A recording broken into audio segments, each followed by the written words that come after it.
All right, welcome back to McNeil's Garage. Finally got the 66 Bel Air done for all I can do right now. I tried to film some of it, but it didn't come out real good, so I just scrapped it. We had the transmission out of it, drive shaft, the bell housing, and we put a new seal in the rear end, new gasket, new crush sleeve. Here's the old crush sleeve that we had in the rear end, and it is crushed. We put a solid one in there this time, so hopefully that won't do that again, because that right there wasn't even on the bearings. So it wasn't real good. So come in here, I'll show you what we did.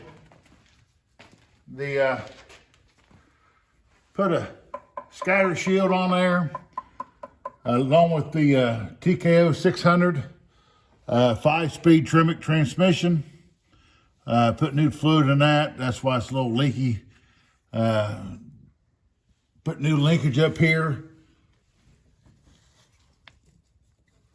And hopefully that works out, because with that bell housing, we had to move around a pivot point for the clutch pedal, drive shaft, put the new seal in it, new gasket, new crush sleeve, filled that up.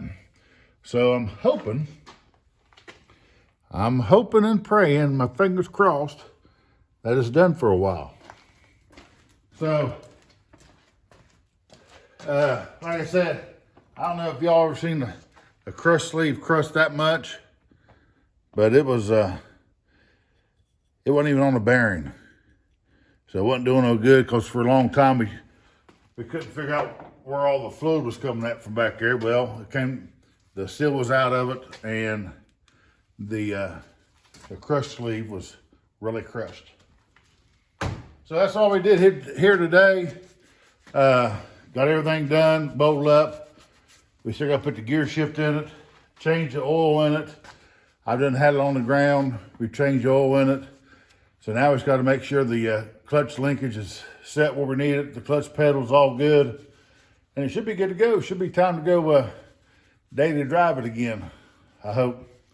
So, all right, that's all we did around the garage today. Hope y'all enjoy it. Thanks again for everyone who watches it. Make sure y'all subscribe, hit the bell, like, comment if y'all like this. Got any questions? I know I didn't go over a whole lot, but all the other videos, that one video I did, it didn't pick up my voice, so there wasn't no sound to it. I don't know. So, Mike, Sean McNeil, McNeil's Garage, saying thank y'all for watching.